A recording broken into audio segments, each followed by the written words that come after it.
April 19 ഞായറാഴ്ച കൊൽക്കത്തയിലെ ഈഡൻ ഗാർഡൻസിൽ നടന്ന IPL 2026-ലെ 28ാം മത്സരത്തിൽ കൊൽക്കത്ത നൈറ്റ് റൈഡേഴ്സിനെതിരെ രാജസ്ഥാൻ റോയൽസ് 9 വിക്കറ്റ് നഷ്ടത്തിൽ 155 റൺസെടുത്തു.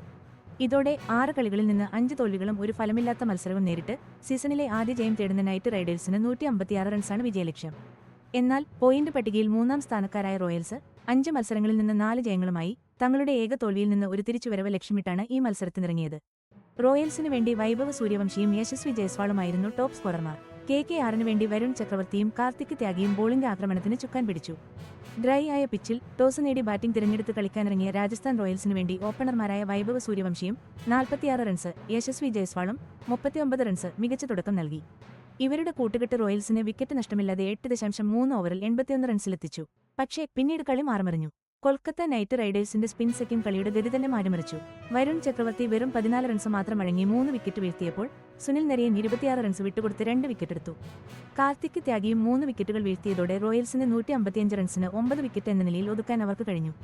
ഈഡൻ ഗാർഡൻസിലെ പിച്ച് സാധാരണയായി ചേസ് ചെയ്യുന്ന ടീമുകൾക്കാണ് അനുകൂലമാവാറ്. ഇവിടെ നടന്ന കഴിഞ്ഞ 2 IPL 2026 മത്സരങ്ങളിലെ ആദ്യ ഇന്നിംഗ്സ് ശരാശരി സ്കോർ ഏകദേശം 204 ആയിരുന്നു. കളി മുന്നോട്ടു പോകുമ്പോൾ സ്പിന്നർമാർക്ക് ഗുണം ചെയ്യുമെന്ന പിച്ചിന്റെ ഡ്രൈ സ്വഭാവം കണ്ടിട്ടായിരുന്നു രാജസ്ഥാൻ റോയൽസ് ക്യാപ്റ്റൻ റിയാൻ പരാഗ് ആദ്യം ബാറ്റ് ചെയ്യാൻ തീരുമാനിച്ചത്. 156 റൺസ് വിജയലക്ഷ്യം പിന്തുടർന്നിറങ്ങിയ കൊൽക്കത്ത നൈറ്റ് റൈഡേഴ്സിന് തുടക്കത്തിൽ തന്നെ വലിയ തിരിച്ചടി നേരിട്ടു. ഓപ്പണർമാരായ അജിങ്ക്യ രഹാനെയും ടിം സിഫർട്ടും 0-ന് പുറത്തായത് അവർക്ക് വലിയ പ്രഹരമായി. IPL ചരിത്രത്തിൽ ഒരു ടീമിന്റെ 2 ഓപ്പണർമാർ 0-ന് പുറത്താകുന്നത് ഇത് 13ാം തവണയാണ്. അത്രയധികം പതിവില്ലാത്തൊരു സംഭവമാണിത്. രാജസ്ഥാൻ റോയൽസിന്റെ നന്ദ്രെ ബർഗർ തുടക്കത്തിൽ തന്നെ അജിങ്ക്യ രഹാനെയെ പുറത്താക്കി KKRനെ ഞെട്ടിച്ചു. ഈ സീസണിൽ 6 കളികളിൽ 5ലും തോറ്റ് ഒരെണ്ണം മഴയെടുത്തപ്പോൾ KKR നിലവിൽ വലിയ പ്രതിസന്ധിയിലാണ്. പോയിന്റ് പട്ടികയിൽ മുന്നോട്ട് വരാൻ ഒരു ജയം അവർക്ക് അത്യന്താപേക്ഷിതമാണ്.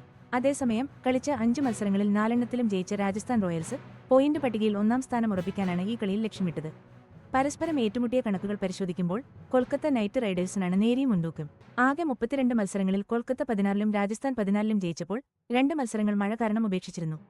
ഈഡൻ ഗാർഡൻസിൽ നടന്ന ഈ മത്സരം അവരുടെ മത്സര ചരിത്രത്തിൽ പുതിയൊരു അധ്യായം കുറിച്ചു.